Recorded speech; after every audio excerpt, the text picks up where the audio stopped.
Do you use barcode scanners in your warehouse? I've been to a lot of warehouses, a lot of food manufacturing facilities, and at rather a lot of them, I've seen a rack of RF scanners sitting on a shelf somewhere, gathering dust, while the warehouse workers are running around writing on clipboards.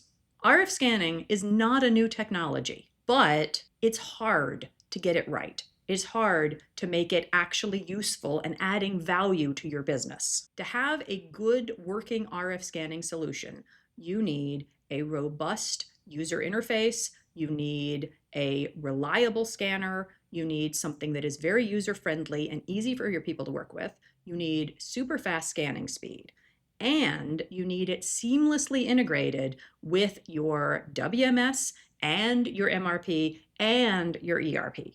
Inecta Food has RF scanners with well-designed, intuitive screens that are super easy for all of your team to use.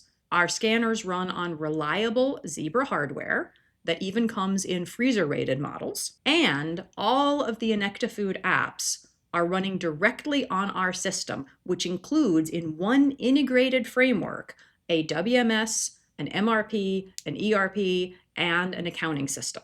Inecta Food scanners can handle shipping, receiving, cycle counts, manufacturing, including consumption and output, basically all of your standard warehouse and manufacturing type barcode related tasks. So if you're not happy with your current scanning solution, check out Inecta Food.